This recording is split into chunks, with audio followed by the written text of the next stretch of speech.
बात बिहार चुनावों की छिड़ी है तो मैं किस्सा, एक कहानी, एक ऐसे व्यक्ति के बारे में बताना चाहती हूँ जो वाकई आज के जमाने में आपको सिर्फ एक किस्सा ही लगेगा।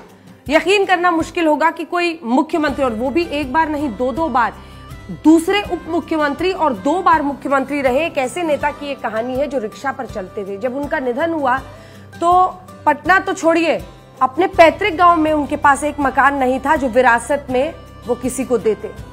ऐसी सादगी, ऐसी ईमानदारी का नाम थे कर्पूरी ठाकुर। आज जब आप देखते हैं कि करोड़ों रुपए चुनाव में बहाए जाते हैं, प्रचार में खर्च होता है, पार्टी का फंड होता है, इन सब से बिल्कुल दूर अलग अंदाज में वो अपनी पॉलिटिक्स करते थे। और उनका गुणगान सिर्फ इसलिए होता है क्योंकि उनकी ईमानदारी और सादगी की ऐसी ऐसी मिसालें हैं कि वाकई आज के जमाने के लिए किस्सा कहानी ही है।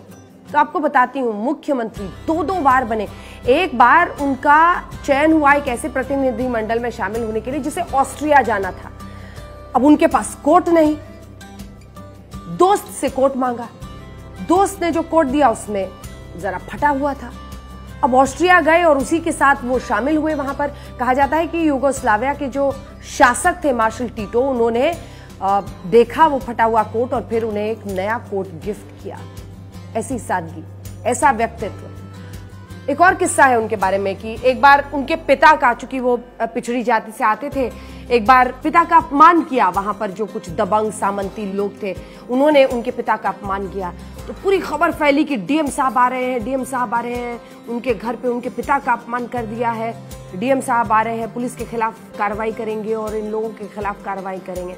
तो कर्पूरी ठाकुर ने खुद जाके रोका था और कहा कि अगर ये जो पिछड़े लोग हैं इनका अपमान तो रोज होता है, सिर्फ मेरे पिता के खिलाफ अपमान होने पर कार्रवाई क्यों? अगर पुलिस वाकई किसी का अपमान न होने दे, सख्त कार्रवाई करे तब बात हो। ऐसी सोच, ऐसी ईमानदारी, ऐसा व्यक्तित्व जिसकी वजह से कर्पूरी ठाकुर को अक्रॉस पार्टी जबरदस्त रेफरेंस है। देखिए, जेपी उनके गुरु थे, राम मनोहर लोहिया उनके गुरु थे। ऐसे लोग जो ये मानते थे गैर कांग्रेसवाद की राजनीति में एक अहम व्यक्तित्व, ऐसे तमाम लोग जो ये मानते थे कि भ्रष्टाचार से आगे इस देश को ले जाना है। अगर कोई 2 बार मुख्यमंत्री हो और उसके पास अपना कोई मकान ना हो जो वो विरासत में आने वाली पीढ़ियों को दे, इसी से आप उनकी ईमानदारी का एक अंदाजा लगा सकते हैं। और फिर बिहार की राजनीति की बात हो रही है तो सोचिए आज कैसे करोड़ों रुपए बहाए जाते हैं चुनाव प्रचार से लेकर, किस तरह से पार्टी में आरोप लगता है कि टिकट खरीदने के लिए आपको इतनी रकम देनी पड़ती है। तो एक कर्पूरी ठाकुर का भी दौर था। इसीलिए मैंने शुरू में ही आपको कहा था कि आज किस्सा ही सुनाऊंगी, क्योंकि आप लोगों को ये किस्सा ही लगेगा कि ऐसा भी कोई व्यक्तित्व था, ऐसी भी सोच रखने वाला एक आदमी था जो 2 बार मुख्यमंत्री रहते हुए भी इतनी सादगी से अपनी जिंदगी को जी रहा था कि हर कोई उनकी मिसाल आज भी राजनीति में देता है। ऐसे थे कर्पूरी ठाकुर और बिहार की राजनीति में एक अमिट छाप उन्होंने अपनी सादगी, ईमानदारी, अपनी साफगोई, अपनी विचारधारा से छोड़ी है। मुख्यमंत्री बनते ही उन्होंने 27% आरक्षण पिछड़ों को दे दिया था। ये उनकी सोच थी क्योंकि उन्होंने उस गरीबी को, उन परेशानियों को, उस भेदभाव को इतने करीब से देखा था कि उनके अंदर वो जज्बा था।